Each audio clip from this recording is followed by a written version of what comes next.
जो शिव से द्रोह करता है, राम जी कहते हैं वो सपन में भी मुझे नहीं पा सकता, और राम जी कहते हैं जो, और शिव कहते हैं जो राम से द्रोह करता है वो मेरी प्राप्ति नहीं कर सकता। तो यहां पर एक बात सिद्ध होती है, बहुत बहुत सूक्ष्म बात है, कि रावण को शिव जी के दर्शन हुए थे, और शिव जी कहते हैं कि राम का जो द्रोही है वो मेरे दर्शन नहीं कर सकता। तो कहीं ना कहीं ये बात सिद्ध होती है कि रावण भी भक्त ही था, केवल लीला संवरण के लिए वहां पर वो दुष्टता प्रकट कर रहा है। शिव के दर्शन उसी को होते हैं जो राम उपासक। हम अभी श्रावण में हमारा संकल्प, हम रोज शंकर जी का रुद्राभिषेक कर रहे हैं। सब ब्राह्मण भूदेव रुद्राष्टाध्यायी का पाठ करते हैं, लेकिन हमारी श्रृंगी जो है ना, वो भी काशी से ही बनवाई है हमने। वो श्रृंगी में भी राम राम राम राम लिखा है, मानो जो दुग्ध जा रहा है, जल जा रहा है, वह भी राम का स्पर्श करके शंकर जी पर जा रहा है। और जब हम रुद्राभिषेक करते हैं, आप भी करके देखिएगा, उस समय जय सिया राम, जय सिया राम, श्री राम, जय जय राम, इस मंत्र का उच्चारण करते हुए रुद्राभिषेक करना। हाथ में दर्द होना, पैरों में दर्द होना, मन बार बार विचलित होना, ये नहीं होगा। क्यों ये विचलित क्यों होता है? क्योंकि आपका मन लग नहीं रहा अभिषेक में, और जब आपका मन नहीं लग रहा तो इसका मतलब सामने भी शिला है, शंकर जी नहीं है।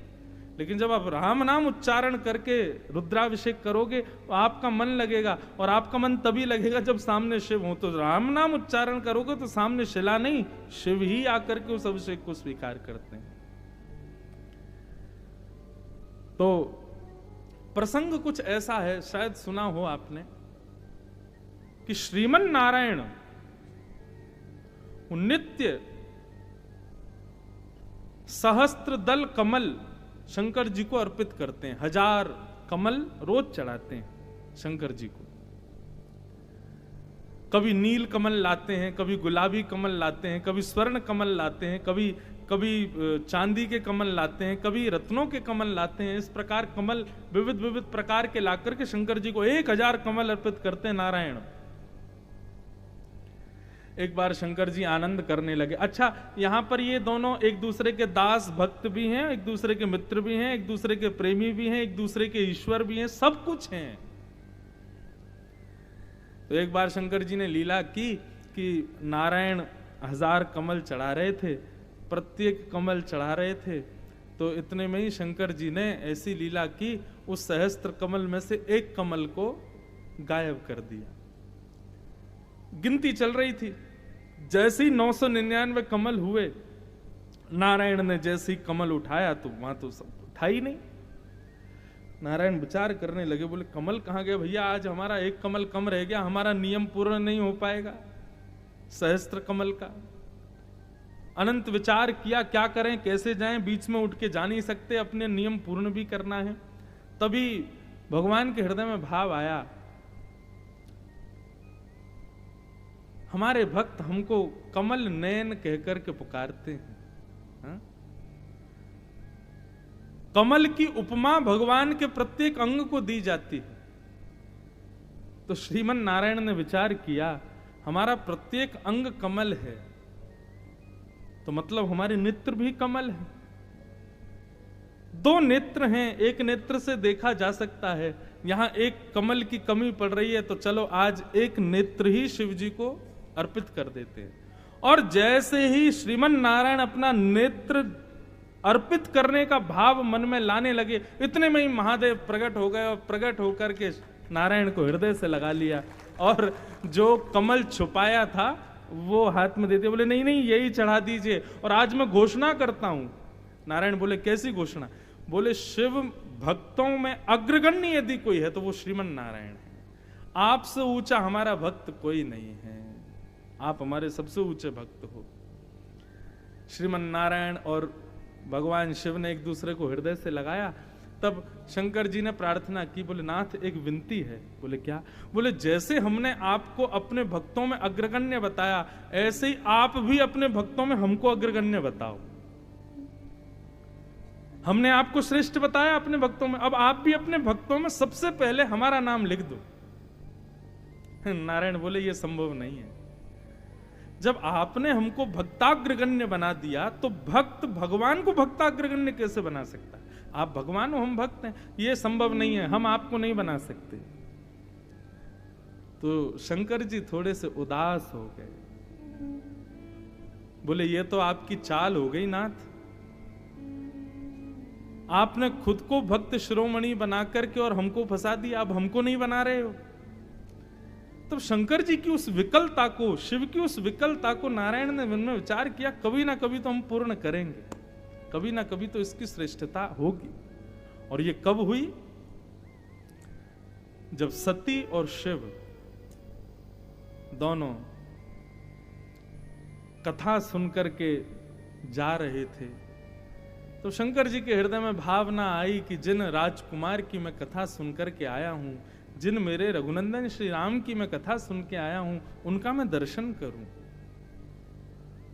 और जंगल में विहरण करते करते करते करते तभी विरह से कातर सीता जी के वियोग में विहरित श्री राम जी और लक्ष्मण जी का दर्शन हुआ। दूर से देखते ही महादेव वहीं से दंडवत करने लगे, प्रणाम करने लगे, साष्टांग करने लगे। सती बोली आप क्या कर रहे हैं? बोले अरे देवी तुम भी प्रणाम करो, ये वही राम जी हैं जिनकी हम कथा सुन के आए हैं, रघुकुल कमल दिवाकर चक्रवर्ती दशरथ राजा के पुत्र, सीता जी का हरण हुआ है, देखो कैसे विरह से कातर होके विचरण कर रहे हैं। कई लोग सती महारानी के इस भाव को कहते हैं कि बताओ सती में भी एक अवगुण था, लेकिन उसकी वास्तविकता सुनिए क्या था। सती के मन में विचार आया, बोले कि मुझे दूर से प्रणाम करने में सुख नहीं मिल रहा, आपकी आज्ञा हो तो मैं पास जाके कर लूं। जाओ। शंकर जी तो जानते थे परीक्षा लेंगे, शंकर जी ने पहले ही सचेत किया, बोले सावधानी से जाइएगा, कहीं कोई भक्त अपराध भगवत अपराध ना बन जाए। और सब जानते हैं सती जी सीता जी का रूप धारण करके गई, राम जी के सामने आगे आगे चलने लगी। लक्ष्मण जी और राम जी पहचान गए, बोले कि ये सती नहीं है, ये सीता जी नहीं है, सीता होती तो पीछे चलती, आगे चल रही है। और राम जी बोल पड़े, आप मैया अकेली क्यों घूम रही हो, महादेव कहां है? पहचान गए जैसी तो सती घबराई, प्रणाम करके लौट करके गई और जाकर के शंकर जी ने कहा कर लिया निकट से प्रणाम? बोले हाँ कर लिया, मैं तो समीप से प्रणाम करने गई थी, बहुत आनंद आया। कुछ नहीं बताया कि वहां क्या हुआ था, लेकिन शिव तो सब जानते हैं। इतनी प्रिय हैं सती महादेव को कि वो सदैव कभी कभी प्रवचन भी करते हैं ना, तब भी सती को अपने सन्निकट ही बैठाते हैं। श्रीमद् भागवत में तो ऐसा वर्णन आता है कि कपिल मुनि आदि ये सब लोग बैठ के प्रवचन सुनते हैं, और महादेव प्रवचन सुनाते समय पार्वती जी को कई बार तो अपने सन्निकट बिल्कुल गोद में ही बैठा के प्रवचन करते हैं, इतनी प्रिया है। लेकिन आज उस भगवत अपराध की वजह से जो आसन सदैव बगल में लगता था उसको सन्मुख लगाया, और जैसे ही सन्मुख आसन दिया, सन्मुख आसन देते ही सती जी समझ गई कि इन्होंने मेरा परित्याग कर दिया है। सन्मुख आसन देते ही आकाशवाणी हुई और आकाश में नारायण प्रकट हो गए, और नारायण ने प्रकट होकर घोषणा कर दी हमारे भक्तों में अग्रगण्य है महादेव। क्यों? बोले जिस प्रकार हम अपने अंग को कमल बना करके अर्पित कर रहे थे, तो आपने घोषणा की थी कि शिव भक्तों में सर्वश्रेष्ठ नारायण हैं, ऐसे ही आज हमारी परीक्षा ली, हमारी सेवा में विघ्न, हमारे रूप में विघ्न डाला सती ने, तो आपने अत्यंत प्रियसी उस सती का परित्याग कर दिया। नाथ इतने बड़े त्याग करने के योग्य के फलस्वरूप मैं आपको नारायण भक्तों में अग्रगण्य घोषित करता हूं। तो ये जो सती जी का त्याग हुआ ना, ये मिली भगत थी नारायण और सती की, ये पहले से ही डिसाइडेड था। सती जी को पहले ही बता दिया था भगवान ने कि आपको ऐसे ऐसे लीला करनी है, और फिर चिंता मत कीजिएगा, विकल मत होइएगा, क्योंकि फिर ठाकुर जी स्वीकार नहीं करेंगे, आप पुनः नवीन रूप में प्रकट होगे। तो ये सती जी जो राम जी की परीक्षा लेती हैं ना, वो इसीलिए लेती हैं ताकि पूरे विश्व को पता चले कि अत्यंत प्रियसी, अत्यंत प्रिया अत्यंत स्नेहमयी सती का भी भगवान शिव त्याग कर देते हैं यदि वो भगवत मिलन में बाधा बनती है तो इस प्रकार महादेव भी भगवान के अग्रगण्य भक्तों में श्रेष्ठ माने गए। तो बंधुओं, कभी भी भगवत लीलाओं में संशय मत करो, ये मेरी अभिप्सा थी। जिज्ञासा प्रकट करो, लेकिन उस पर कभी भी संशय नहीं। आज जयंत को इस लीला पर संशय होने लगा। श्री राघव श्रृंगार कर रहे हैं सीता जी का, और जयंत ने आकर के क्या किया?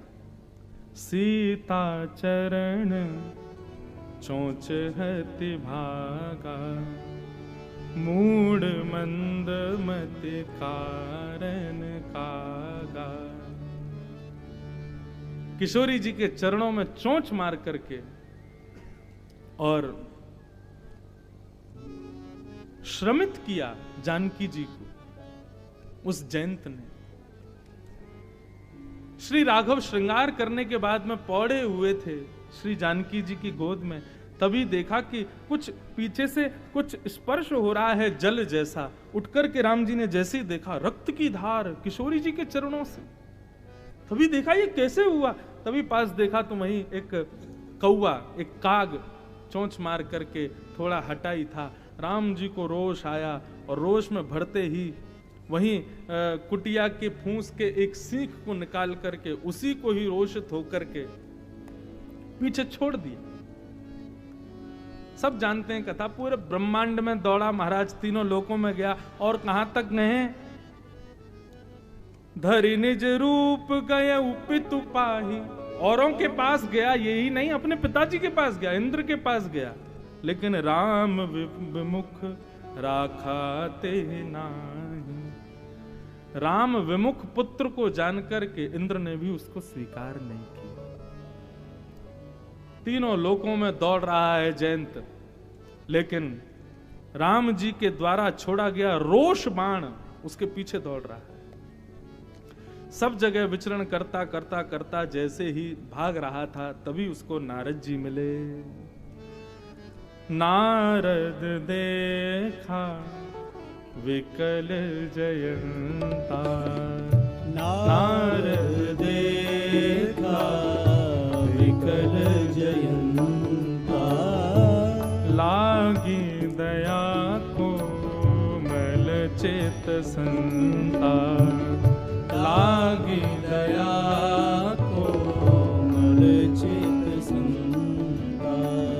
पठवा तुरत राम पहिताही, पठवा तुरत राम परताही। पठवा तुरत राम पहिताही, पठवा तुरत राम पहिताही। कहिसी पुकारी प्रणत हित पाही, कहिसी पुकारी प्रणत हित पाही। कहिसी पुकार प्रणत हित पाही, कहिसी पुकार प्रणत हित पाही। संत हृदय नवनीत समाना। श्री नारद जी महाराज जैसे ही मिले जयंत से, रुको रुको रुको, कहां दौड़े जा रहे हो भाई? लाल पड़ गया मुख तुम्हारा, पसीना पसीना हो रहे हो, क्या बात हो गई है? बोले अरे देखिए राम जी मुझ पर नाराज हो गए, मैंने जाकर के उनकी लीला पर संदेह किया, संशय किया। राम जी नाराज हो गए, रोष में भर करके उन्होंने ये बाण मेरे पीछे छोड़ दिया है। मैं तीनों लोकों में गया, अपनी पिता की शरण में गया, कोई मुझे स्वीकार नहीं कर रहा है। भगवान अब मुझे कोई नहीं बचा सकता, मेरी मृत्यु निश्चित है। नारद जी बोले अरे मूर्ख जयंत, किसने रोष किया तेरे ऊपर? श्री राम। राम कौन है? जगत नियंता, जगदाधार, जगदीश्वर। जब उनको रोष आता है ना, तो वो केवल भ्रगुटी टेढ़ी करते हैं, और उनकी भ्रगुटी टेढ़ी करते ही जिस पर रोष किया है वहीं समाप्त हो जाता है। तुम पिछले कितने घंटों से दौड़े जा रहे हो, तीनों लोकों में जा रहे हो, अपने पिता के पास जा रहे हो, और ये बाण भी तुम्हारे पीछे पीछे जा रहा है, तुम्हारा स्पर्श नहीं कर रहा है, इतने में भी तुमको समझ नहीं आ रही है बात। जयंत बोला मतलब, बोले यदि राम रोषित हुए होते, राम जी कोपित हुए होते, तो तुम्हारी इतनी सामर्थ्य नहीं थी कि तुम फटिक शिला से 1 इंच भी दूर जाते, वहीं तुम्हारा वध हो जाता। लेकिन तुम तीनों लोकों में घूम रहे हो, इतना सब विचरण कर रहे हो, इसका मतलब क्या है? राम जी रोषित नहीं। रोषित होते तो तुम जीवित ही नहीं बचते। जयंत बोला ये तो मैंने सोचा ही नहीं।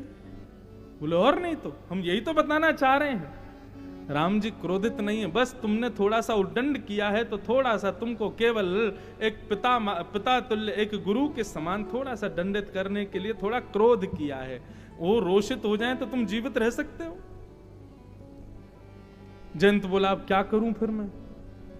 बोले जब कोई नहीं बचा पा रहा तो भी ये समझ जाना चाहिए कि भाई कहां जाना है, उन्हीं के चरणों में जाओ। सियाजू को और ठाकुर जी को, युगल स्वरूप को प्रणाम करो जाकर के, तभी ये शांत होगा। जयंत बोला आप कैसी बात कर रहे हैं, मैं कैसे चला जाऊं वापस? इतना बड़ा अपराध करने के बाद मैं कैसे जा सकता हूं उनके सामने? मैं इस योग्य नहीं कि मैं पुनः उनके सामने जाऊं। नारद जी बोले हम उपाय बता दें? बोले क्या? बोले तुम जाकर के कह दे ना, बोले हे राघव आप मुझ पर क्रोधित मत होइए, मैं यहां आया था आपके प्रभाव को देखने के लिए, आपका प्रभाव जानने के लिए मैं आया था, लेकिन जब आपने मेरे ऊपर बाण छोड़ दिया तो राम जी कहेंगे अब क्यों आए हो, प्रभाव तो देख लिया तुमने। बोले अब मैं आपका स्वभाव देखने आया हूं, आपका प्रभाव तो मैंने देख लिया नाथ, अब मैं आपका स्वभाव जानने आया हूं। और जैसे ही तुम इस भाव को कहोगे तो श्री रघुनाथ जी तो भले ही रोषित रहे, लेकिन श्री जानकी जी तुम पर कृपा करेंगे। तब जयंत लौट करके गया और जाकर के नारद जी की कही गई वाणी ही उसने श्री राम जी के चरणों में जाकर के अर्पित कर दी कि हे नाथ मैं पहले आपके प्रभाव को देखने आया था, आपका प्रभाव मैंने जान लिया, प्रभाव मैंने देख लिया। कैसा प्रभाव कि मेरे पिता भी मुझको स्वीकार नहीं कर रहे हैं, अब ये आपके प्रभाव है नाथ, परंतु अब मैं आपका स्वभाव देखने आया हूं, आपका स्वभाव दिखाइए। और श्री राघव का वो शील स्वभाव, वो क्षमा स्वभाव,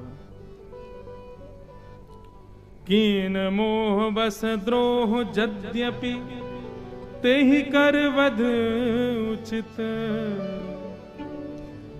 जो कार्य जयंत ने किया है उसके फलस्वरूप तो उसका वध ही होना चाहिए था, पर प्रभु छाड़े करि छोह को कृपाल रघुवीर समूह। राजा रामचंद्र भगवान की। राम जी ने केवल उसकी एक आंख को पधरा दिया और एक ही आंख छोड़ी। क्यों? बोले भाई ये दो आंखें उन्हीं के लिए हैं जो दोनों नेत्रों में हमको और सियाजू को बसावें, हमारी लीला को बसावें। लेकिन तुमने आकर के क्षोभ किया है, किशोरी जी के चरणों में जो तुमने कष्ट दिया है, इसकी वजह से तुमको केवल यही दंड मिलता है। तुम्हारी एक नेत्र पधार गए, एक नेत्र से ही देखो, और वो एक नेत्र भी गुरु कृपा से तुम्हारे बच गए, नारद जी की कृपा से। तो गुरु कृपा से नेत्रों को खोलो, इसी के लिए केवल एक ही नेत्र दिए, एक नेत्र का भंजन कर दिया। तो ये श्री रघुनाथ जी की क्षमाशीलता है। नहीं तो जयंत के किए अपराध को राघव छोड़ नहीं सकते।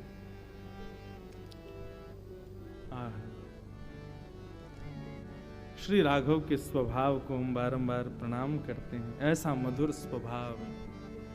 तो ये श्री राम जी का दूसरा गुण है। पहला गुण कौन सा था? धृति, धैर्य। और राम जी का दूसरा गुण क्या है? क्षमा। क्षमाशील हैं भगवान। राम जी के वश में नहीं आई, नहीं तो ये तो रावण को भी क्षमा कर देते। हाँ, इनके वश में ही यदि सब छोड़ देते, लखन जी को, हनुमान जी को और सबको यदि थोड़ा विलक कर दिया जाता, तो राम जी तो इतने क्षमाशील हैं कि रावण को भी क्षमा करे आते। परंतु वो सब प्रेशर था राम जी के ऊपर, इसलिए रावण का वध हो गया, नहीं तो राम जी तो उसको भी क्षमा कर देते। इतने क्षमाशील हैं ऐसे हमारे राघव। तो ये 10 लक्षणों में दूसरा लक्षण है क्षमा। अब असली हृदय के,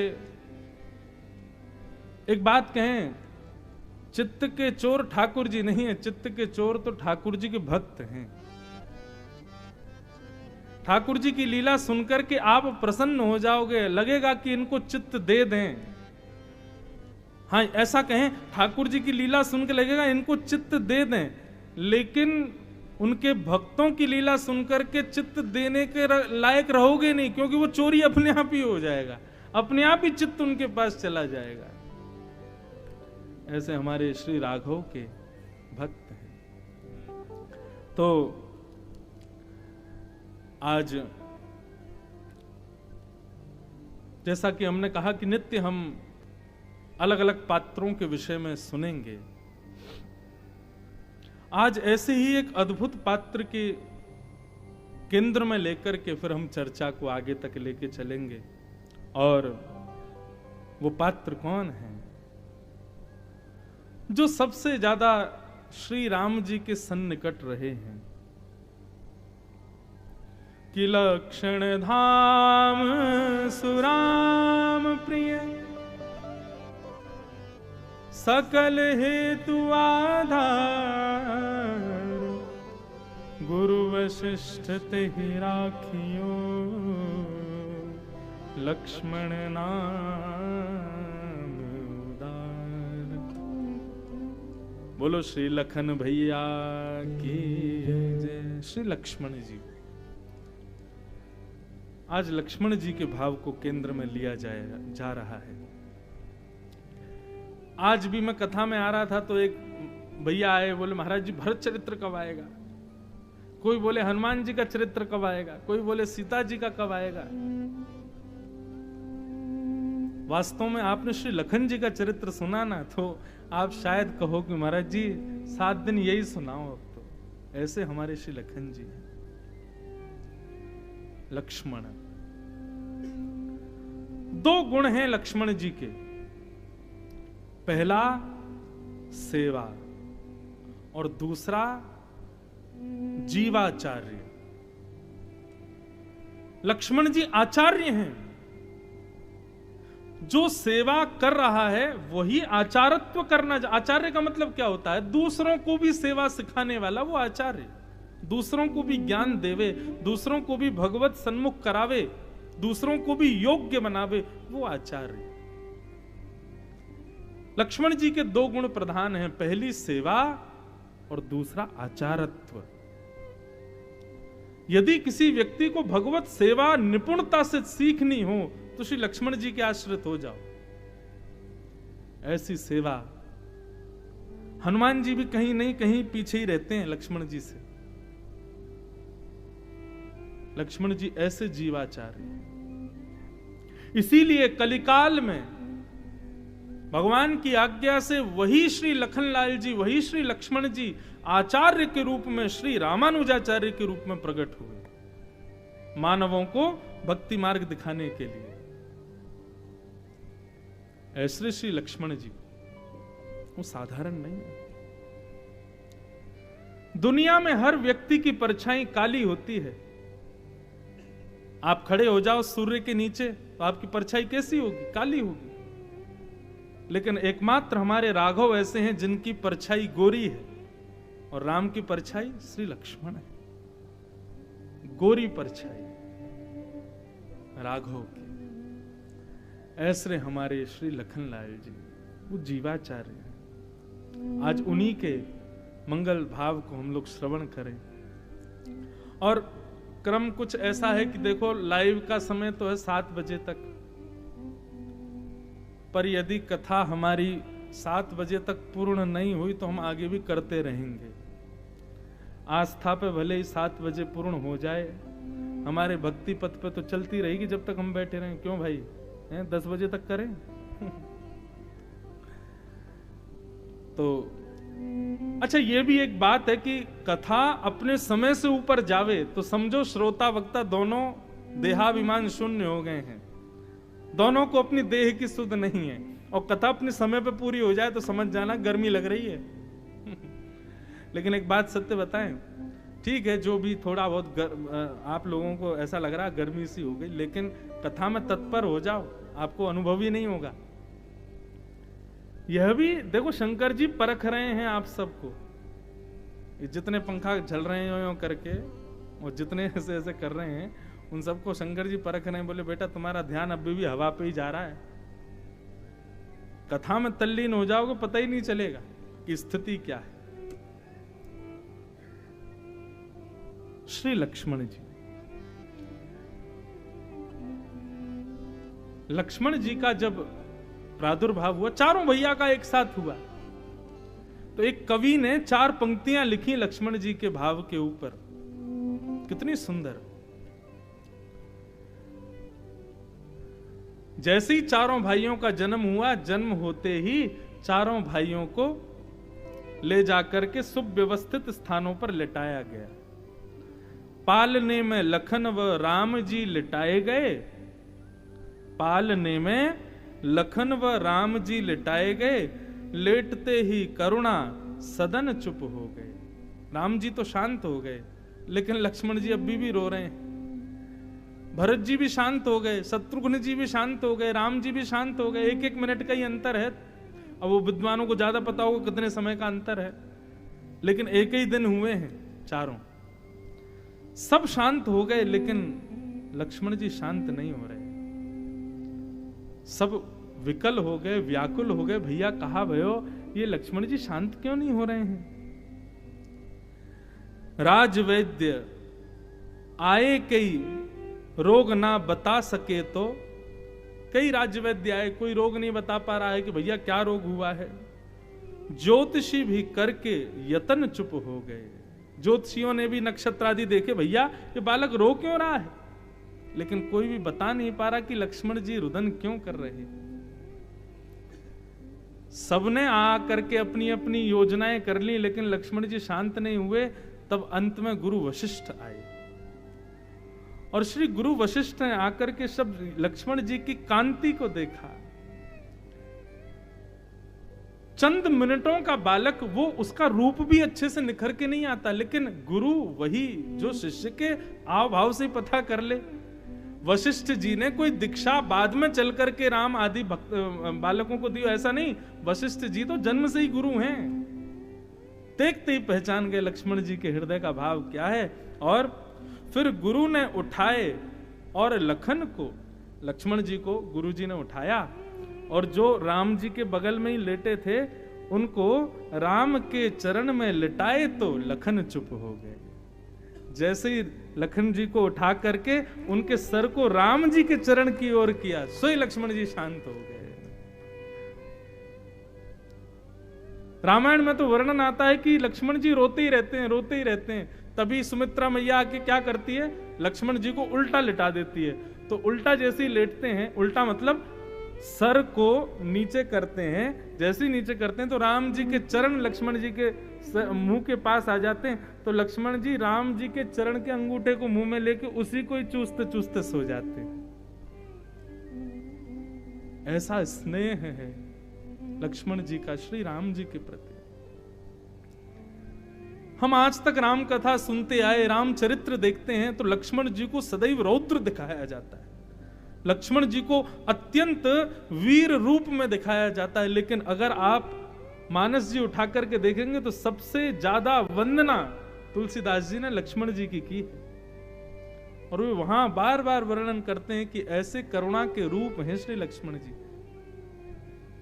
और एक बात कहें, मैं रामायण का, मैं बार बार कहूंगा, मैं वक्ता नहीं हूं, मैं रामायण का विद्यार्थी भी नहीं हूं, रामायण का श्रोता हूं। लक्ष्मण जी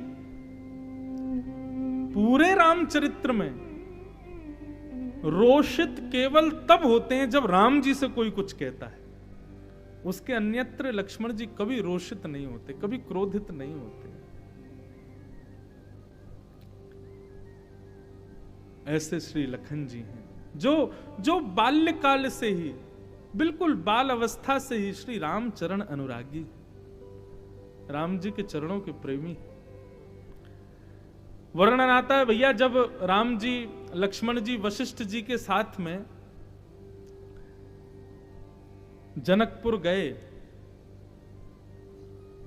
तो भक्ति, ज्ञान और वैराग्य, इन तीनों का रूप बताया गया। तो भक्ति है श्री सीता जी, ज्ञान है श्री राघवेंद्र सरकार, और वैराग्य की प्रतिमूर्ति हैं लक्ष्मण।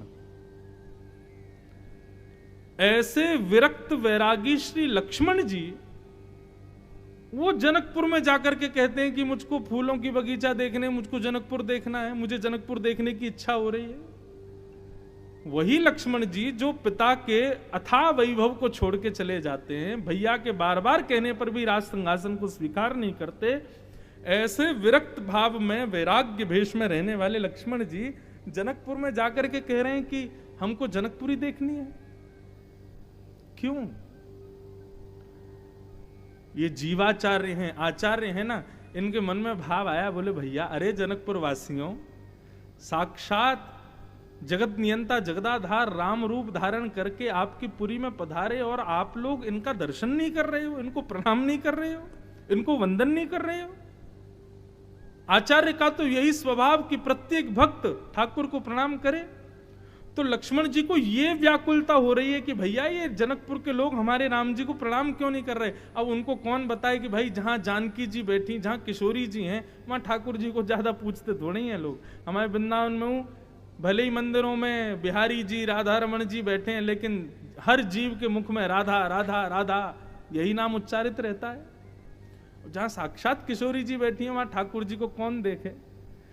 लेकिन लक्ष्मण जी जीवाचार्य हैं, लक्ष्मण जी आचार्य हैं, गुरु हैं। उनके मन में भाव है कि सब इनके नतमस्तक हों, इनको प्रणाम करें। तो समस्त जनकपुर वासी राम जी के आश्रित हों, इसलिए लक्ष्मण जी का मन हो रहा है कि मुझे जनकपुर देखना है। उनको नहीं देखना है, वो चाहते हैं कि राम जी को सब देखें और इनको प्रणाम करें। तो ये स्वभाव है लक्ष्मण जी का, वो सबको रामाश्रित बनाना चाहते हैं, सबको श्री राघवेंद्र सरकार के चरणों का आश्रय देना चाहते हैं। तो ऐसे लक्ष्मण जी का मंगल भाव हम आप सब लोग आज श्रवण करें। लक्ष्मण जी की भक्ति कैसी, और लक्ष्मण जी की इस भक्ति का प्रादुर्भाव होता है जब राम वन गमन का प्रसंग आता है। अत्यंत गंभीर ये राम वन गमन प्रसंग, बहुत ध्यान पूर्वक धैर्यता से सावधानी से सब लोग श्रवण कीजिएगा।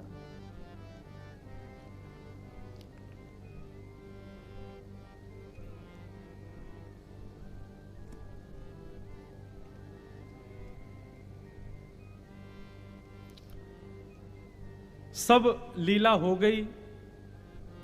चक्रवर्ती सम्राट राजा दशरथ जी ने कैकेयी के भाव जानकर के राम जी को वन गमन की आज्ञा दी। राम जी कौशल्या जी को प्रणाम करने के लिए गए और वहां लक्ष्मण जी का आगमन हुआ।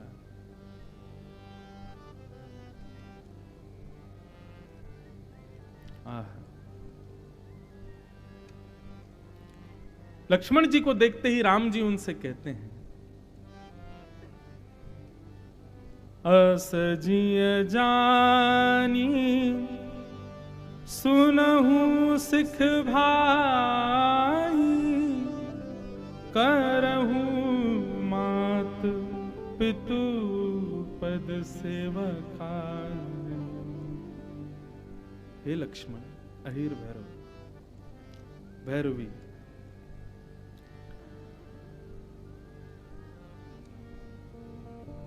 बहुत ध्यान से सुनिए बंधु।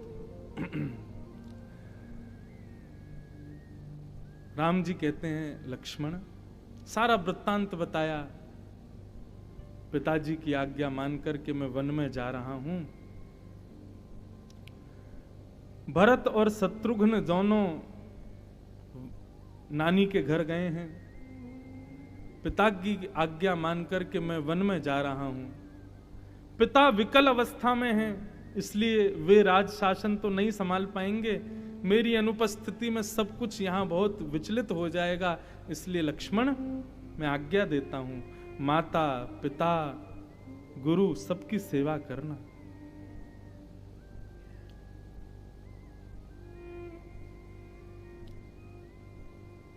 लक्ष्मण जी के आव भाव देखकर के राम जी के मन में भाव आया कि शायद लक्ष्मण चाहते हैं कि मेरे साथ चलें, परंतु राम जी समझा रहे हैं,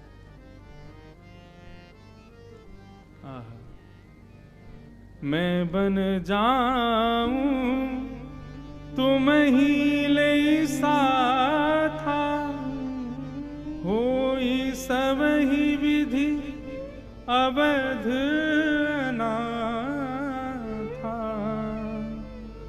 गुरु पित मातु प्रजा परिवारु, सब कहु परई दुसह दुख भारू। लक्ष्मण जी, मैं जानता हूं आप मेरे बगैर एक क्षण भी नहीं रह सकते, लेकिन यदि मैं आपको वन लेकर के गया तो अवध के साथ में न्याय नहीं होगा। माता पिता गुरु प्रजा इन सबको मैं तुम्हारे हवाले करके जा रहा हूं लक्ष्मण, सबका ध्यान रखना। इसलिए मैं तुमको लेकर के नहीं जाऊंगा, तुम योग्य हो। तुम्हारी इस योग्यता को देखते हुए मैं ये आज्ञा दे रहा हूं कि तुम यहीं रह करके सबको संभालना। जासुराज प्रिय प्रजा दुखारी, सोनप अवसे नरक अधिकारी। भगवान श्री राम ज्ञान दे रहे हैं और देखो ये भक्त का स्वभाव है, जितनी देर हमारे स्वामी बोले उतनी देर शांति से सुने, जब उनकी बात पूर्ति हो जाए तब अपने भाव कहे। लक्ष्मण जी शांत भाव में बैठ करके सुन रहे हैं। राम जी कह रहे हैं, जिस राजा के रहते हुए भी प्रजा दुखी रहे, ऐसा राजा नरकगामी होता है लक्ष्मण। मैं वन जा रहा हूं, पिताजी विकल अवस्था में हैं, भरत शत्रुघ्न बाहर हैं, इसलिए अब अयोध्या के राजा तुम ही हो।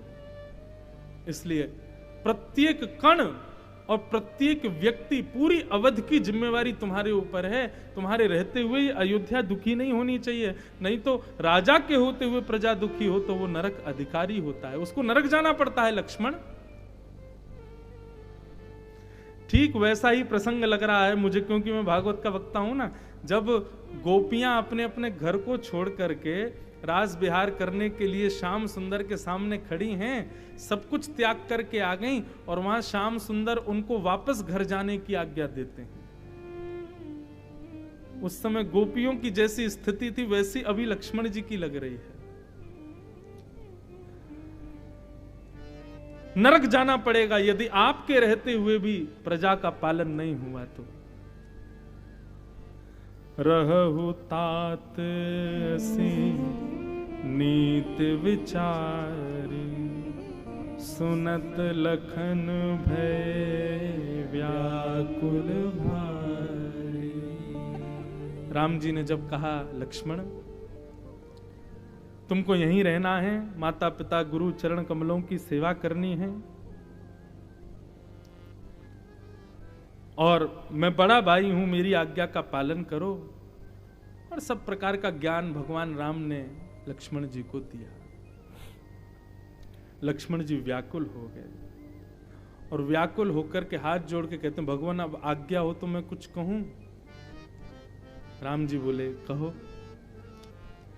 आपने कहा माता पिता गुरु सबकी सेवा करना यहां रह करके, पर मेरी स्थिति तो सुनिए। राम जी बोले, क्या है? बोले, गुरु पित मातु न जानऊ काहू, कहऊ स्वभाव नाथ पति आहू।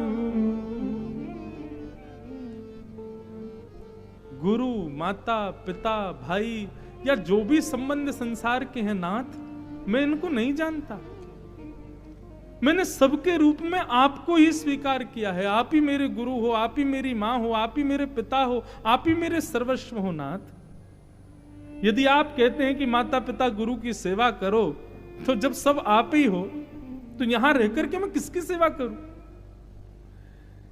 मोरे सबई एक तुम स्वामी, दीन बंधु अंतर्यामी। मेरे सब कुछ नाथ केवल आप हो, आपके अलावा मैं किसी को नहीं जानता नाथ। सब कुछ सर्वस्व मेरे आप हो नाथ, और मैं किसको पूजूं?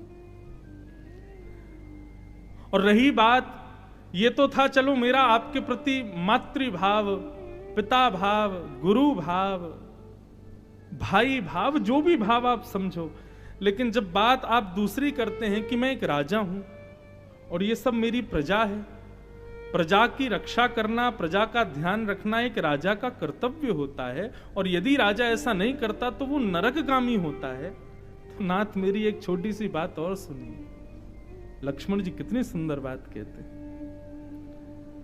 धर्म नीति उपदेसियताहि,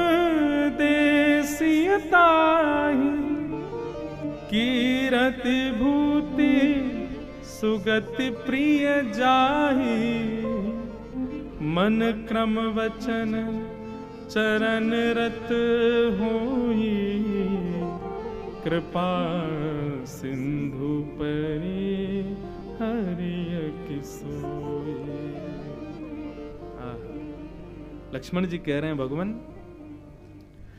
धर्म नीति शास्त्र पुराणों की बात उनको सुनाई जाती है जिनको अपनी गति और सुगति की इच्छा होती है कि मुझे अच्छी गति मिले, मैं नरक से बचा रहूं, मुझे स्वर्ग ही मिलना चाहिए, मुझे वैकुंठ मिलना चाहिए, मेरा जन्म ऐसा हो, मेरा जीवन ऐसा हो। जिनको इन सब बातों की चिंता है उनको पुराणों की बात सुनानी चाहिए, उनको नीति की बात सुनानी चाहिए, उनको ये सब ज्ञान देना चाहिए नाथ। पर मेरी स्थिति, मुझे बिल्कुल भय नहीं लगता कि मुझे नरक जाना पड़ेगा। मेरे अंदर ऐसी कोई कामना नहीं कि मैं स्वर्ग जाऊं या मैं वैकुंठ जाऊं या मैं बहुत अच्छा राज शासन करके सब जगह नाम कीर्ति को पाऊं। ये गति सुगति की इच्छा लक्ष्मण की नहीं है। मेरी गति और मेरी इच्छा केवल एक है, क्या? मन क्रम वचन चरण रत होई, कृपा सिंधु परि हरिय किसोई। मैं अपने मन से, वचन से, सर्वांगीण इंद्रियों से हर स्थिति में आपके चरणों के आश्रित रहूं, केवल मेरी यही गति और कुछ नहीं है। मुझे भय नहीं कि मुझे नरक जाना पड़ेगा, मुझे इसकी चिंता नहीं कि यदि मैं आपके साथ चला जाऊंगा तो पीछे से सब अयोध्या के लोग कहेंगे बताओ पिताजी विकल अवस्था में, दोनों भाई अपनी नानी घर, बड़े भाई को वन जाना पड़ा, तो कम से कम लक्ष्मण को विचार करके रुक जाना चाहिए था। ये सब क्या कहेंगे, मुझे इसकी कोई चिंता नहीं है। मेरी अगति हो, मेरी दुर्गति हो, मेरी सुगति हो, इसकी मुझे कोई चिंता नहीं। बस आपके चरण मुझे नित्य दिखा करें, इसके अलावा मुझे और कुछ नहीं चाहिए नाथ। संसार के लोगों की इच्छा होती है सुबह उठते ही हमको ये करना है, सुबह उठते ही हमको ये पाना है, सुबह उठते ही हमारा ये क्रिया हो, या अपने संपूर्ण जीवन में हम उस जगह जरूर जाएंगे, ये काम जरूर करेंगे। लेकिन लक्ष्मण जी कहते हैं मेरी एक ही आशा है, केवल और केवल नित्य प्रातःकाल सूर्य उदय होते ही आपके युगल चरणार बिंदों का दर्शन करूं नाथ, और मेरी कोई गति नहीं। वाल्मीकि रामायण का प्रसंग आता है,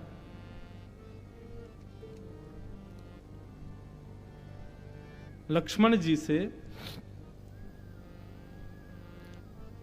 जब भगवान श्री राम कहते हैं कि मैं तुम्हारा बड़ा भाई हूं, मेरी आज्ञा मानो, तुमको यहीं रहना पड़ेगा, सबका ध्यान रखना पड़ेगा, माता पिता सबकी सेवा करनी पड़ेगी, आदि आदि भाव जो सब यहां कहे गए वही सब वाल्मीकि रामायण में भी कहे।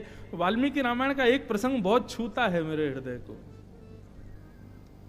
जब सब बातें कह के राम जी शांत हो जाते हैं और कहते हैं तुमको यहीं रह करके सब देखना पड़ेगा, तब लक्ष्मण जी हाथ जोड़ के निवेदन करते हैं, भगवान मैं आपसे केवल इतना पूछना चाहता हूं, ये आज्ञा मानना, नीतियों की बात मानना, शास्त्रों की आज्ञा मानना, ये शरीर का धर्म है कि आत्मा का धर्म है? बताइए, बताओ। आज्ञा मानना, नीतियों की बात मानना, शास्त्रों की बात, गुरुजनों की सेवा आदि, ये सब शरीर का धर्म है कि आत्मा का धर्म है? शरीर का धर्म है। आत्मा के विषय में तो गीता में भगवान कहते हैं उसको कोई बांध नहीं सकता, उसको कोई आज्ञा कर नहीं सकता। नैनम छिंदंती शस्त्राणि नैनम दहति पावक, वो अदृश्य रहती है, वो जलती नहीं, वो कटती नहीं, उसको कोई भी आज्ञार्थ नहीं कर सकता। तो लक्ष्मण जी कहते हैं भगवान ये नीतियां मानना, मर्यादाओं की बात मानना, बड़े भैया की आज्ञा मानना, ये सब आत्मा का धर्म है कि शरीर का धर्म है? तो भगवान श्री राम बोले ये सब शरीर के धर्म हैं।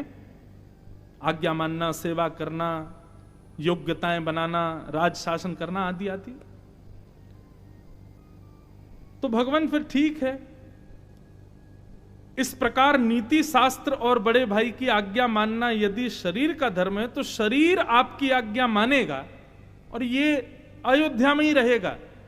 लेकिन आप जैसे ही अपने चरण कमलों को इस राजभवन से एक पग भी बाहर रखेंगे, तुरंत मेरी आत्मा निकल करके आपके साथ चली जाएगी। शरीर आपकी आज्ञा मानेगा, लेकिन आत्मा को आप आज्ञा में बांध नहीं सकते। और आप कहें कि भैया आत्मा तुम्हारे वश में है, तो फिर आप अपनी गीता जी को फिर किनारे रख देना, उसमें आपने यही कहा है कि वो आत्मा किसी के वश में नहीं है, तो वह मेरे वश में भी नहीं है। आत्मा आपके वश में है। आप यदि अयोध्या छोड़ करके जाएंगे तो मेरे प्राण भी आपके साथ चले जाएंगे नाथ।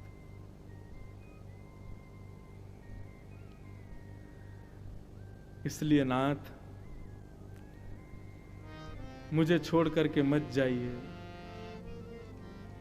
हर प्रकार से लक्ष्मण जी ने नहले पे दहला, राम जी की बातों के ऊपर ऐसा भाव रखा है कि जिसको राम जी स्वीकार कर ही पा रहे हैं। यहां पर लक्ष्मण जी की भक्ति की प्रगाढ़ता पता चलती है। उनके लिए कोई बड़ी बात नहीं, कौन क्या विचार करेगा, ये नीति धर्म क्या कहते हैं, शास्त्र क्या कहते हैं, मेरे तो केवल श्री रघुनाथ जी के चरणार विंद हैं, उनको तज में कहीं नहीं जाऊंगा। श्री लक्ष्मण जी ने इनकार नहीं किया, अपनी स्थिति बता दी राम जी को। अब आप बताओ मैं क्या करूं? लक्ष्मण जी ने अपनी स्थिति बताई, बोले मेरे सर्वस्व आपके श्री चरणार विंद ही है नाथ, मैं नहीं रह पाऊंगा। अब आप बताइए मैं क्या करूं? तो भगवान श्री राम ने भी स्थिति जान लक्ष्मण जी को आज्ञा की, मागहु विदा मात सुन जाई। जाओ लक्ष्मण जी, तो फिर जाओ, मां से आज्ञा लेके आओ। अच्छा, यहां दो बातें हैं। एक तो राम जी को लगा कि भाई अब ये रह ही नहीं पाएगा, तो चलो फिर इसको ले चलते हैं, एक बार मां से कहाओ। दूसरा एक भाव और लगता है कि राम जी ने मन में विचार किया, मेरे से काम नहीं चला, क्या पता सुमित्रा जी के मना करने पर लक्ष्मण रुक जाए। तो राम जी ने इसलिए कहा जाओ पहले मां से आज्ञा लेके आओ, मां कह दे तो चल देना, क्योंकि राम जी को लगा हो सकता है सुमित्रा आज्ञा नहीं देगी।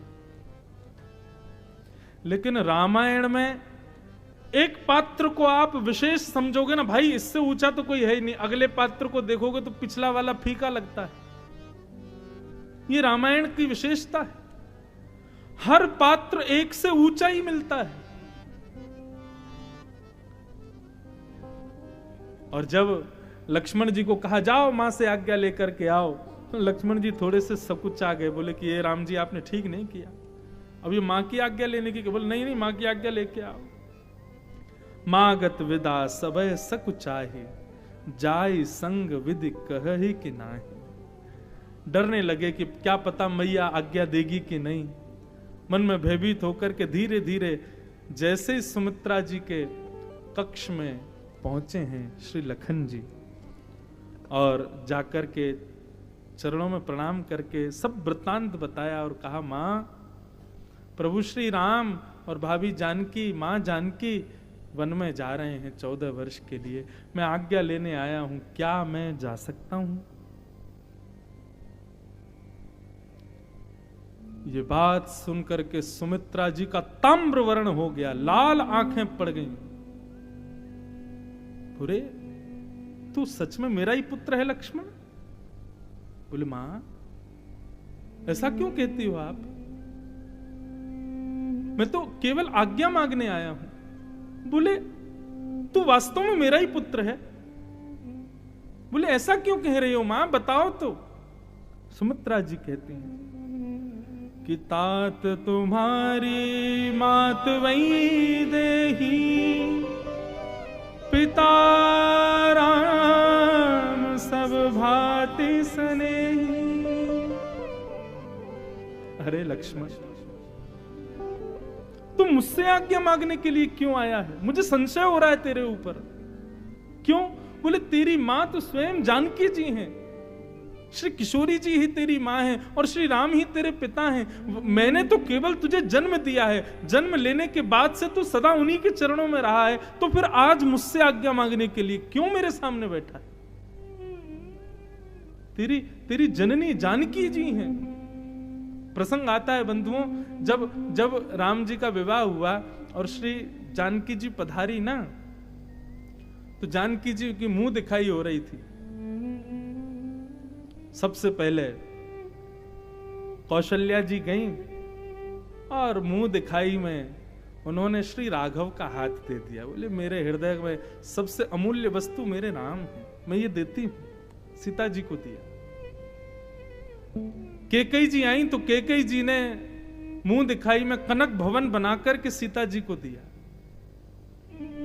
और जब सुमित्रा जी की बारी आई तो सुमित्रा जी बोली, मैं इतनी धनवान नहीं हूं कि मेरे पास राम जैसा अमूल्य धन हो, मैं इतनी धनवान नहीं हूं सीता कि मैं तुमको कनक भवन बना करके दूं। तभी दूर बैठे उर्मिला जी के बगल में लक्ष्मण जी का हाथ पकड़ करके लेकर के आई और सीता जी के चरण में छोड़ दिया। बोले, मैं अपनी मुख दिखाई में अपनी बहू को, अपने पुत्र को प्रदान करती हूं। आज के बाद लक्ष्मण यही तुम्हारी मां है, सदा इनके चरणों में रहना। भूल गए लक्ष्मण तुम? मैंने मुंह दिखाई में सीता जी को तुम्हें दिया है और तुम आज उनको छोड़ मेरे पास आए हो आज्ञा मांगने के लिए कि मां बताओ मैं जाऊं कि नहीं। कितनी सुंदर बात सुमित्रा जी कहती, अवध तहां जहां राम निवासु, तहाई दिवस जहां भानु प्रकाशु। जिस प्रकार लक्ष्मण, प्रकाश उसी स्थान पर माना जाता है जहां सूर्य का प्रकाश हो रहा हो, इसी प्रकार अयोध्या वही है जहां राम रहते हो। जहां राम ना रहे वो अयोध्या नहीं है। इसलिए जो पे सिया राम बन जाई, अवध तुम्हारे काज कछु नहीं। यदि राघवेंद्र और जानकी जी वन में जा रही हैं तो लक्ष्मण तेरा कोई काम नहीं है अयोध्या में, अभी इसी वक्त चला जा। मुझे तो तेरे को देख करके ही लग रहा है कि तू इतना समय भी क्यों व्यर्थ कर रहा है मेरे सामने।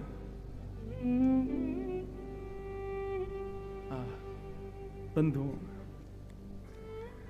जब राम जी के प्रसंग को सुनते हैं तो लगता है कि ऐसे कोमल कौन होंगे, ऐसे स्वभाव वाले कौन होंगे, ऐसे शील वाले कौन होंगे। लेकिन जब उनके बाद लक्ष्मण जी को सुनते हैं तो लगता है नहीं राम जी भी फेल है इनके आगे। लेकिन आज सुमित्रा जी के प्रसंग को सुनकर के लगता है कि ऐसी भक्तिमती माता जब होगी तभी तो लक्ष्मण जैसा पुत्र होगा।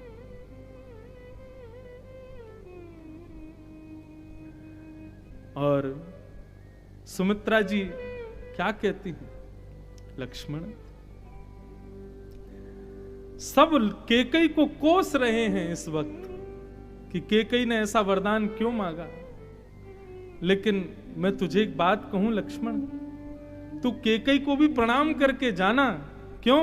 बोले उसने ये वरदान किस कामना से मांगा मुझे नहीं पता, लेकिन तुमरे ही भाग राम बन जाई, दूसर है तू तात कछु नाही। लक्ष्मण, तेरे भाग्य के उदय करने के लिए राम जी वन में जा रहे हैं। मैं तो कैकेयी को बार बार प्रणाम करूंगी, उसने मेरे पुत्र को यह सौभाग्य दिया। 14 वर्ष के लिए, मतलब ये समझ कि राम जानकी दोनों तेरी गोद में बैठा दिए हैं कैकेयी ने। 14 वर्ष तक खूब सेवा करना पुत्र। भूरी भाग भजन भयऊ, मोहि समेत बलि जाऊं, जो तुमरे मन छाण छलू, कीन राम पद ठाऊं। श्री सुमित्रा जी कह रही हैं कि लक्ष्मण, अपने स्वप्न में भी कभी राम जी के लिए और जानकी जी के लिए कोई दुर्भाव मत लाना।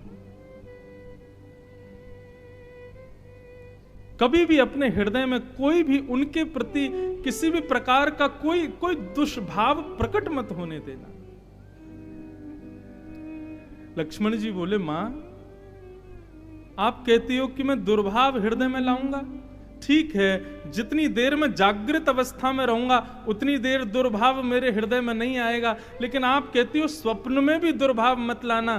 तो मां, मैं आज वचन दे के जाता हूं, मैं 14 वर्ष तक सोऊंगा ही नहीं, तो सोऊंगा नहीं तो स्वप्न आएगा नहीं, स्वप्न आएगा नहीं तो दुर्भाव प्रकट ही नहीं होगा। मैं वचन दे के जाता हूं कि मैं सोऊंगा ही नहीं। क्यों? क्योंकि जागृत अवस्था में तो मुझको विश्वास है कि मेरे हृदय में उनके प्रति दुर्भाव नहीं आएगा, लेकिन स्वप्न पर हमारा वश नहीं है ना। क्या पता कहीं स्वप्न में कोई दुर्भाव आ गया, तो मां मैं 14 वर्ष सोऊंगा ही नहीं, सोऊंगा नहीं तो स्वप्न आएगा नहीं, स्वप्न आएगा नहीं तो श्री किशोरी जी और राम जी के प्रति दुर्भाव प्रकट होगा नहीं। ये बात सुनते ही सुमित्रा जी अपने लालन की, अपने लखन की बलैयां लेने लगी। बार बार बलैयां ले रही हैं। बोले, आज तक लक्ष्मण मैंने तेरी नजर नहीं उतारी, लेकिन आज तेरे मुख से ये भाव सुन के मेरा मन हो रहा है कि पुत्रवती जुवती जग सोई, रघुपति भगत जास सुत होई।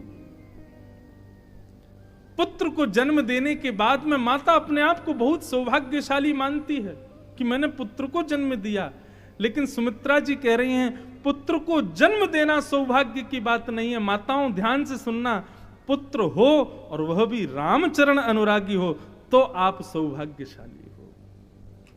मैं आज सौभाग्यशाली हूं कि मेरा पुत्र राम, मेरा पुत्र लक्ष्मण राम जी के चरणों का उपासक है।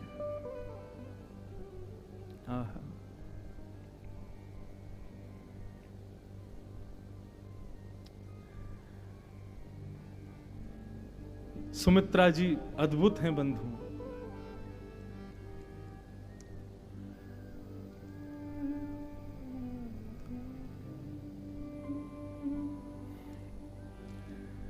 इस प्रसंग को जब मैं पढ़ रहा था तो यहां 2 बार सुमित्रा जी ने कहा कि राम और श्री सीता जी की खूब मन लगा के सेवा करना, उसमें किसी भी प्रकार का तुमसे अपराध ना बने इसका विचार करना। सकल प्रकार विकार बिहाई, मन क्रम वचन करेहु सेवकाई। कोई पुत्र यदि अपनी मां से दूर जाता है तो मां का स्वभाव क्या होता है? बेटा ध्यान रखियो, समय से सो जाइयो, कुछ खा लिया करियो, समय मिले तो मुझसे बात कर लिया करियो, और सुन तू ऐसे ठंडा पी लेता है, तेरा गला बैठ जाता है, ऐसा मत करना, और ज्यादा तेज एसी मत चल। आजकल की माएं ऐसी कहती हैं, और फिर तू ऐसा हो जाता है। और सुन, तब बाहर जाए ना धूप में तो छतरी लेके जाइयो, धूप लग जाएगी तो तेरे को छींक आती है, तेरे फोड़ी फुंसी हो जाते हैं, ऐसा रखियो। सब माँ अपने पुत्र को अपना ध्यान रखने की बात, लेकिन यहां सुमित्रा जी ने एक बार भी नहीं कहा कि लक्ष्मण तुम अपना ध्यान रखना। बार बार कह रही हैं कि लक्ष्मण राम जी का, सीता जी का इतना ध्यान रखना, कहीं भी तुमसे कोई चूक ना हो जाए।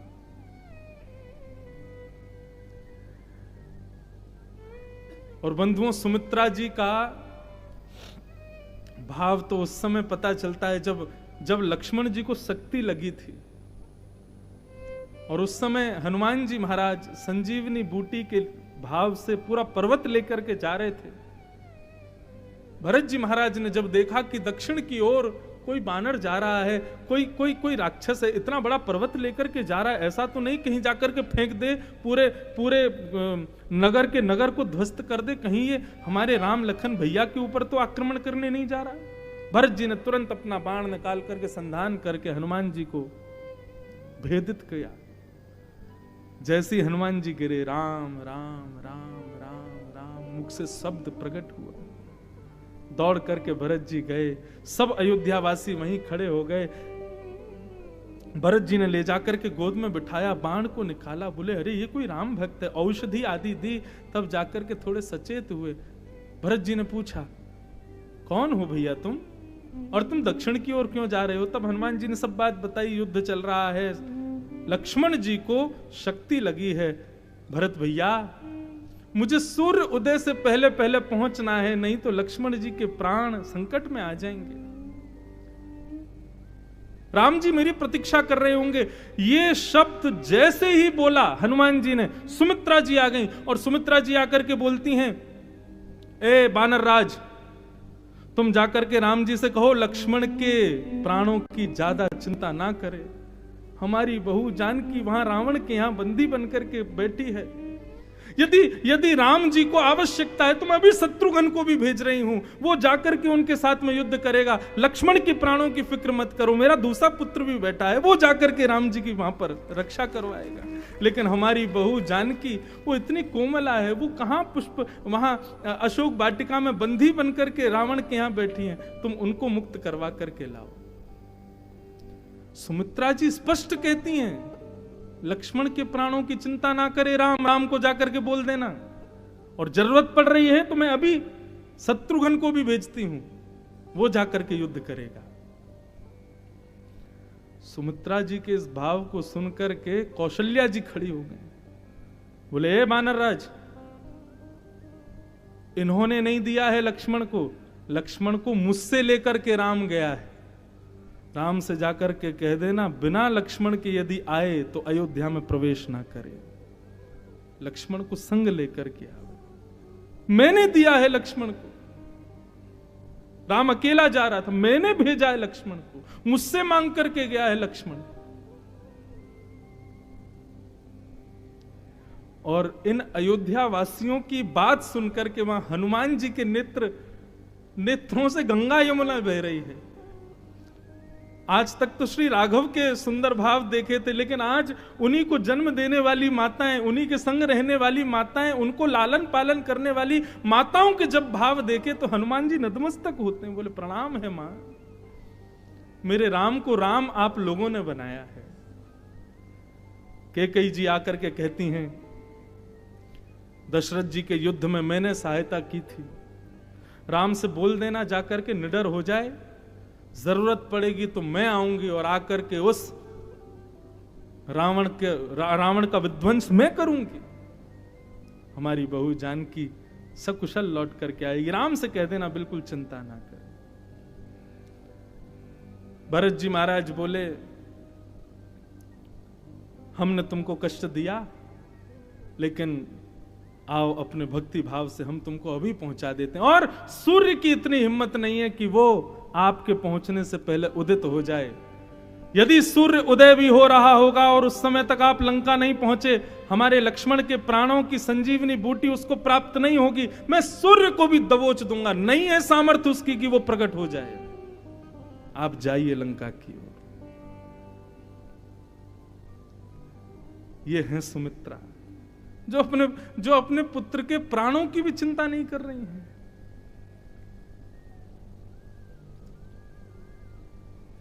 सुमित्रा जी ने इतना ही नहीं बंधुओं, एक प्रसंग और सुनाऊं। सुमित्रा जी ने अपने पुत्र को प्रदान किया था मुख दिखाई में सिया जी के चरणों में, और आज जब वनगमन हुआ तो वही बात सुमित्रा जी बोली, मुझसे पूछने क्यों आया, मैं तो तेरा दान कर चुकी हूं। दान की हुई वस्तु पर अपना अधिकार नहीं मानना चाहिए, तू दान किया जा चुका है लक्ष्मण, चला जा उन्हीं के साथ। ये तो थी लक्ष्मण की स्थिति। ठीक है, लक्ष्मण जी आज्ञा लेकर के चले गए, लेकिन जब वनगमन हो गया ठाकुर जी का, उसके बाद में बंधुओं अयोध्या की स्थिति ऐसी थी कि भरत जी आए, आकर के रोषित हुए, बहुत क्रोध किया और कैकेयी जी को उन्होंने अपने मां मानने से भी अस्वीकार कर दिया। उसके बाद में कैकेयी जी के भवन में कोई नहीं जाता, दास दासियों ने भी कैकेयी जी का निवास स्थान छोड़ दिया। कैकेयी जी स्वयं अपना भोजन बनाती हैं, कैकेयी जी स्वयं रहती हैं। वैसे तो वर्णन आता है कि कैकेयी जी तपस्विनी भाव में रहती हैं, लेकिन जो भी थोड़े बहुत आचार विचार के कुछ कार्य होते थे वह भी कैकेयी जी स्वयं करती हैं, कोई दास दासी नहीं था। एक दिन सुमित्रा जी कैकेयी की सुध लेने के लिए जब गई ना, और वहां देखा कि कैकेयी अपने पुराने वस्त्रों को स्वयं अपने हाथों से धो रही है। एक चक्रवर्ती सम्राट की पत्नी अपने हाथों से वस्त्र धो रही है। यह दृश्य देख करके सुमित्रा टूट गई, तभी दौड़ करके गई लक्ष्मण के कक्ष में, और वहां बैठी थी उर्मिला, और उर्मिला का हाथ पकड़ करके लेकर के गई और कहा, उर्मिला मेरी एक बात मानोगी? बोले क्या? मैंने अपने पुत्र को भेज दिया राघव की सेवा में, 14 वर्ष तक तुम कैसे जियोगी, कैसे अपना समय निकालोगी? मेरी एक बात मानोगी? तुम्हारी सास हूं, तुमको आज्ञा कर सकती। बोले मां आप जो कहोगी मैं करूंगी। बोले जब तक राम लौट करके नहीं आ जाएं, कैकेयी का पूरा ध्यान रखने की जिम्मेवारी तुम्हारी। और उर्मिला जी को ले जाकर के कैकेयी के चरणों में अर्पित कर दिया।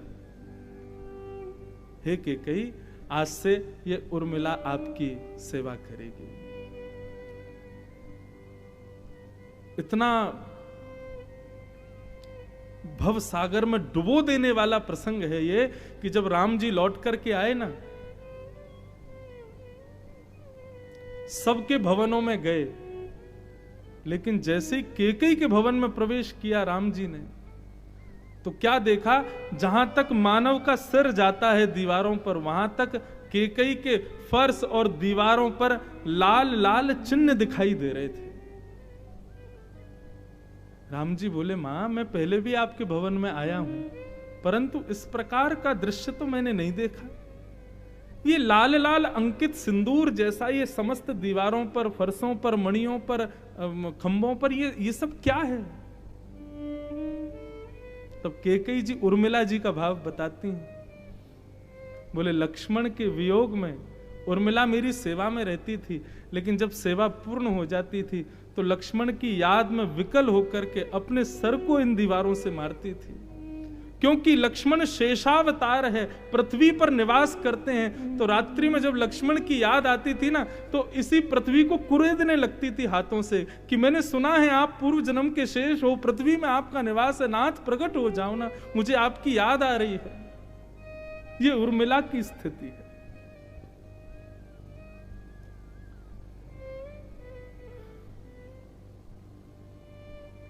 किसके पात्र को सुनाऊं आपको? रामायण में सब बंधुओं, ये सब चक्रवर्ती सम्राट के घर की स्थिति है। यहां पर धन को महत्व नहीं दिया गया, यहां पर भोजन को महत्व नहीं दिया गया, यहां पर आभूषणों को महत्व नहीं दिया गया, यहां पर संबंधों को महत्व दिया गया। भाई भाई का संबंध, पति पत्नी का संबंध, माता पिता का संबंध, गुरु शिष्य का संबंध, शत्रु शत्रु का संबंध। रामायण संबंधों को प्रकट करती है। और आप विश्वास मानिए, आप हिंदू और राम राष्ट्र में रहने वाले तब कहलाओगे जब संबंधों को महत्व दोगे।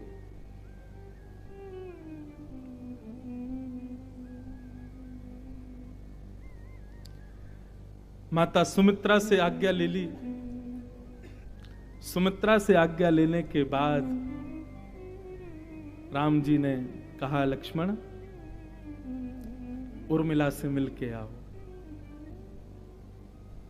और लक्ष्मण जी अब और ज्यादा संकोच में आ गए। बोले मां को भी समझा लिया, मां तो खैर समझी हुई थी, भाई से भी आज्ञा मिल गई, लेकिन उर्मिला से कैसे आज्ञा मिलेगी। और जैसे ही लक्ष्मण अपने भवन में प्रवेश करते हैं तो उर्मिला जी चित्रकला बनाने में बड़ी निपुण है। और चित्रकला में भी चित्र क्या बना रही हैं कि श्री राम जी अयोध्या के राज सिंहासन पर बैठे हैं, जानकी जी उनके बगल में बैठी हैं, एक तरफ भरत जी चंवर डुरा रहे हैं, दूसरी तरफ लक्ष्मण जी चंवर डुरा रहे हैं, हाथ में गुलाब जल के सुंदर पात्र को लेकर के उर्मिला जी खड़ी हैं, बाकी सब पटरानियां खड़ी हैं, तीनों माताएं बैठी हैं, संत जन वेदस्तुति गा रहे हैं, आकाश से देवता पुष्प वर्षण कर रहे हैं। ऐसे सुंदर चित्र का निर्माण उर्मिला जी कर रही थी। पीछे से लक्ष्मण जी देख रहे थे और नेत्रों से अश्रुधार बहा रहे थे। भीतर प्रवेश करते ही जैसे ही कहा उर्मिले, अचानक स्वर सुनकर के उर्मिला जी के हाथ का वो पात्र उछल गया और जितना चित्र बना था सब पर फिर गया। उर्मिला जी ने पीछे देखा, हे नाथ, थोड़ा आए थे तो थोड़ा प्रेम से बोल देते, मैं रामराज जी का सुंदर चित्र बना रही थी, आपने आकर के मुझे डरा दिया। देखो अब मेरे हाथ से मैंने कितनी मेहनत से बनाया था, उसमें हम दोनों भी खड़े थे, राम जी के चरणों में आप भी बैठे थे, मैं भी आपके बगल में गुलाब जल का पात्र लेके बैठी थी, इतना सुंदर चित्र बनाया, सब बिगड़ गया। लक्ष्मण जी बोले अभी इस चित्र का समय आया नहीं है उर्मिला, 14 वर्ष प्रतीक्षा करनी पड़ेगी। और संपूर्ण भाव बताया कि हम राम जी के साथ में जा रहे हैं अयोध्या छोड़ करके। तुम तो जानती हो मैं उनको अपने माता पिता गुरु हर भाव में राम जी को देखता हूं, सीता जी मेरी मां है, मैं उनके बगैर एक क्षण नहीं रह सकता, मैं उनके साथ जा रहा हूं। यहां उर्मिला जी बिलक बिलक करके रो रही हैं, नेत्रों से अविरल अश्रुधार गिर रही है, कभी इधर गिरती हैं कभी उधर गिरती हैं। और लक्ष्मण जी बस नेत्र बंद करके अपने आप को संभाल रहे हैं और कहते जा रहे हैं उर्मिला ऐसा विलाप मत करो, ऐसा ऐसा ऐसा रुदन करना तुम्हारी जैसी क्षत्रिय नारी को अच्छा नहीं, शोभा नहीं देता, तुम जनक सुता हो, विचार करो सीता जी इस स्थिति में तुमको देखेंगी उनको कितना कष्ट होगा, मत करो विलाप। उर्मिला जी चरणों में प्रणाम करती हैं और कहती हैं नाथ आपको क्या लगता है मैं क्यों रो रही हूं? क्या आपको ऐसा लगता है कि आपके विरह में मैं रुदन कर रही हूं? यदि मेरे प्राणनाथ श्री राघव की सेवा में संपूर्ण जीवन के लिए जाने को कहें तो भी मैं विरह सह लूंगी, मैं आपके विरह में रुदन नहीं कर रही हूं। लक्ष्मण जी बोले तो फिर आप रो क्यों रही हो? उर्मिला जी कहती हैं जब हमारा विवाह हुआ तो हमारे पिता ने हमसे कहा था उर्मिला सीता बड़ी जरूर है लेकिन भोली है, तुम छोटी हो लेकिन शुद्धि हो, बुद्धिमान हो, बेटा जीवन भर सीता का ध्यान रखना, वो बहुत भोली है। मुझे इस बात का बिल्कुल विरह नहीं कि आप जा रहे हैं, मुझे इस बात का विरह है कि 14 वर्ष मेरी फूल जैसी कोमल बहन 14 वर्ष उस विहंगम वन में कैसे बिताएगी, और बिताएगी भी तो मैं पिता के सामने किस मुंह से जाऊंगी कि मैंने उनको जाने दिया। मुझे आपकी परवाह नहीं है नाथ, मुझे तो प्रसन्नता है कि आप राघव के श्री चरणों के लिए जा रहे हो। मेरी तो इच्छा होती है कि मैं रत्नों से आपकी नजर उतारूं जो आपका इतना सुंदर भाव, लेकिन मेरी जानकी जी का ध्यान कौन रखेगा। अब यहां उर्मिला जी सुमित्रा जी से भी ऊपर है।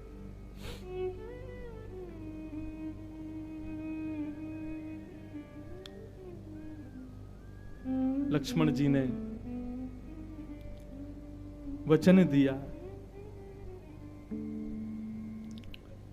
आप चिंता मत करो, मैं रखूंगा ना ध्यान, मेरी मां है सीता जी। बंधुओं, लक्ष्मण जी ने 14 वर्ष तक शयन नहीं किया, सोए नहीं। ये बात तो सबको पता ही है कि लक्ष्मण जी सोते नहीं थे। पर यह भी है कि श्री लक्ष्मण जी भोजन भी नहीं करते थे। राम जी जो भी कंदमूल फल खाते थे, वो कंदमूल फल खाने के बाद में ज्यादा मांगते थे। पत्तों पर, केले के पत्ते पर ज्यादा कंदमूल फल लेते, थोड़े से अपना पेट भर ले, थोड़ा छोड़ देते, ताकि उच्छिष्ट जान करके, प्रसादी जान के लक्ष्मण कुछ तो पाएगा। लेकिन लक्ष्मण जी के मन में भाव आता था, यदि मैंने अन्न पाया, यदि मैंने फल पाया, पेट भर गया तो मुझे नींद आ जाएगी, और नींद आ गई तो फिर मां को जो वचन दिया कि स्वप्न में भी मैं राम सीता जी के प्रति कोई दुर्भाव नहीं लाऊंगा, वो मेरा वचन पूर्ण नहीं हो पाएगा।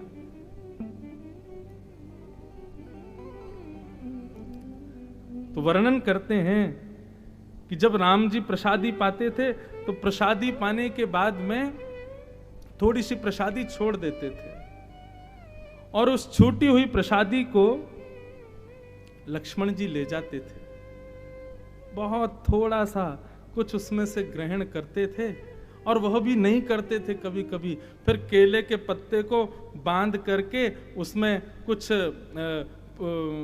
कुशा आदि से उसको बांध करके और बाण पर उसको चढ़ा करके प्रत्यंचा को अयोध्या की ओर ले जाते, और ले जाकर के जैसे ही छोड़ते, बाण आकाश से उड़ता हुआ सीधा उर्मिला जी के भवन में जाकर के पहुंचता। और वहां उर्मिला जी जैसी उस बाण को देखती, केले के पत्ते खोल करके श्री राम जी की प्रसादी लक्ष्मण जी के द्वारा दी गई उस प्रसादी को श्री उर्मिला जी पाती थी। 14 वर्ष तक उर्मिला जी का इस प्रकार स्नेह बरकरार रखा श्री लक्ष्मण जी ने। अब यहां देखो दो भाव आते हैं। एक तो लक्ष्मण जी पति हैं, मन में विचार करते हैं कि जब मैं यहां रह करके प्रसाद नहीं पा रहा तो उर्मिला मेरे वियोग में कैसे प्रसाद पाती होगी। तो नित्य लखन जी उनका भी ध्यान रखते और कुछ ना कुछ फल फूल आदि जो भी कुछ प्राप्त होता वो पहुंचा देते, ताकि उर्मिला भी भूखी ना रहे। परंतु लक्ष्मण जी आचार्य भी हैं, और यहां पर स्थिति यह बनी कि लक्ष्मण जी यानी कि पति भगवान की सेवा करता था, लेकिन प्रसाद पत्नी को मिलता था। और यही हमारे यहां नियम बताया गया है, वो धर्म पत्नी है। पति जो कुछ भी करता है उसका आधा अंश पत्नी को मिलता ही है। तो लक्ष्मण जी जितनी सेवा रघुनाथ जी की करते थे, प्रसाद कभी स्वयं ग्रहण नहीं किया, प्रसाद सदैव उर्मिला जी को दिया।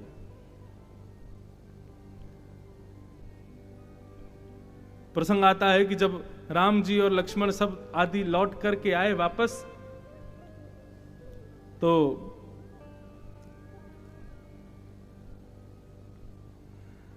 उर्मिला जी और जब लक्ष्मण जी का प्रथम मिलन हुआ वापस आने के बाद, तो उर्मिला जी कहती हैं, मैंने नित्य प्रसाद पाया जो आपने भेजा, परंतु 7 दिन मुझे प्रसाद नहीं मिला। मैं प्रतीक्षा करती रही पूरे दिन, उस दिन प्रसाद नहीं आया। आपको लगता है भूख ज्यादा लगी होगी इसलिए आपने पा लिया होगा। लक्ष्मण जी बोले, देवी नहीं, ऐसा नहीं। तो फिर क्या बात थी? लक्ष्मण जी 7 बार गिनवाते हैं। बोले, प्रथम तो जिस दिन हम अयोध्या छोड़ करके गए उस दिन भैया ने भोजन नहीं किया। अयोध्या की याद में, विरह में नाथ भूखे रहे तो मुझे भी प्रसादी नहीं मिली, इसलिए मैंने तुमको नहीं भेजा। पहला।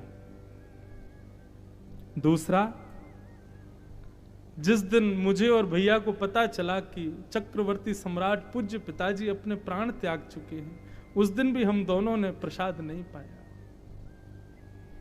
तो देवी, मैंने उस दिन भी तुमको प्रसाद नहीं भेजा।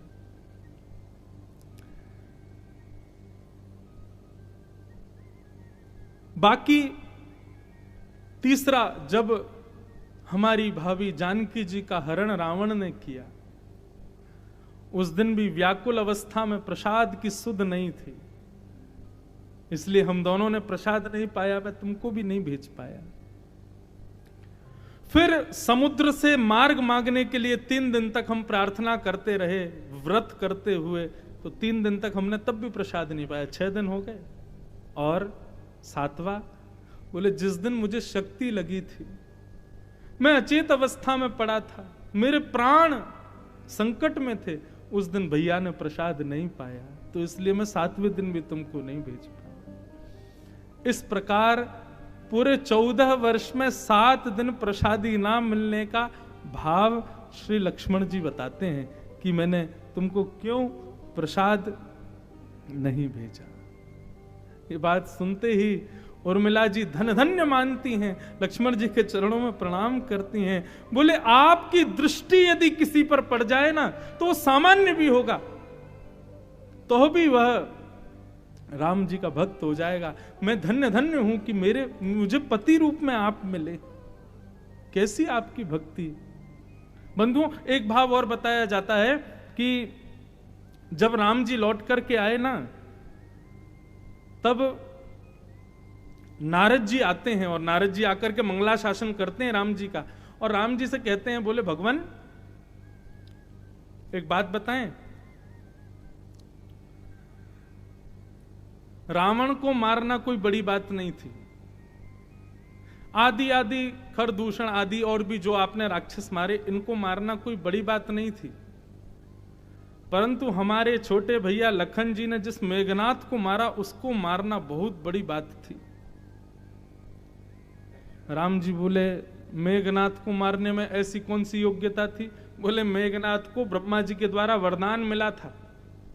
बोले क्या वरदान मिला था? बोले मेघनाथ तुम्हारा वध वही कर सकता है जो अनंत वर्षों तक अपनी निद्रा पर विजय प्राप्त करे। पहला वरदान, मेघनाथ तुम्हारा वध वही कर सकता है जो अनंत वर्षों तक किसी स्त्री का मुख ना देखे।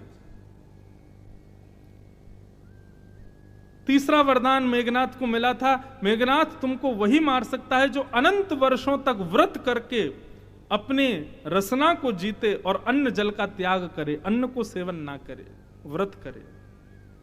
और ये योग्यता केवल और केवल श्री लक्ष्मण जी में ही थी। 14 वर्ष तक सोए नहीं, 14 वर्ष तक किसी भी स्त्री का मुखमंडल नहीं देखा। और इसका प्रमाण तब मिलता है जब राम जी के श्री किशोरी जी के आभूषण मिले, तो जब कानों के कुंडल, नाक की नथनी और आदि आदि कोई श्रृंगार गले का भी मिला, तो लक्ष्मण जी बोले मैं नहीं जानता ये किसके हैं। लेकिन जब चरण के नूपुर मिले तो श्री लक्ष्मण जी कहते हैं हाँ ये मैं जानता हूं कि ये किशोरी जी के हैं, क्योंकि मैं नित्य उनको प्रणाम करता था। मतलब 14 वर्ष तक, और जितने वर्ष किशोरी जी के सन्मुख लक्ष्मण जी रहे, उतने दिन किशोरी जी से भी चर्चा करते थे तो अपनी नजर नीचे करके ही चर्चा करते थे, उनकी ओर देखते नहीं थे लक्ष्मण जी। ये बात आज राम जी को पता चल रही है सब। और फिर तीसरी बात नारद जी बताते हैं कि मेघनाथ को वरदान था कि अनंत वर्षों तक जो अन्न जल का त्याग करेगा, अन्न का सेवन नहीं करेगा, वही मेघनाथ को मार सकता है। तो लक्ष्मण जी इतने दिनों तक आपने अन्न सेवन नहीं किया। हम तो रोज छोड़ देते थे कंदमूल फल पत्तल में, आप क्या करते थे? तब आज भेद खोल करके लक्ष्मण जी ने बताया।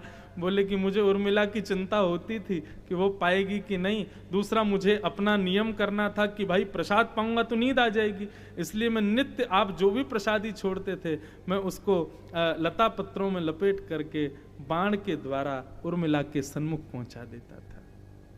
राम जी उठ करके आए और लक्ष्मण को हृदय से लगा लिया।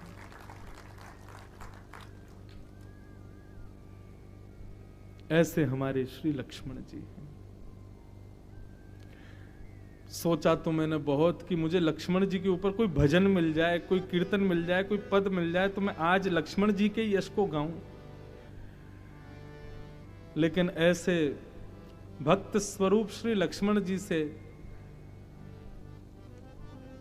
हम केवल याचना कर सकते हैं कि हे लखनलाल जी, आप हम सब पर कृपा करो कि जैसी भक्ति आपकी है उस भक्ति का एक अंश छोटा सा भी हमारे ऊपर आए और हम भी रघुनाथ जी के आश्रित हो जाएं।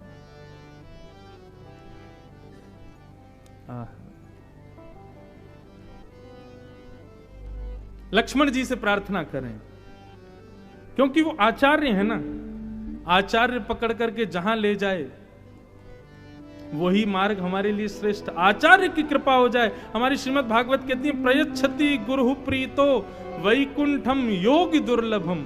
यदि गुरु प्रसन्न हो जाए तो बड़े बड़े योगियों को दुर्लभ जो वैकुंठ है वो वैकुंठ प्राप्त करा देता है। तो ऐसे आचार्य श्री लक्ष्मण जी हैं, उनसे हम आगे और भी प्रसंग हैं लक्ष्मण जी के सुनेंगे। अभी तक तो हमने लक्ष्मण जी की भक्ति सुनी, प्रेम सुना, अब उनका ज्ञान भी सुनेंगे। उससे पहले लक्ष्मण जी के चरणों में प्रणाम करें।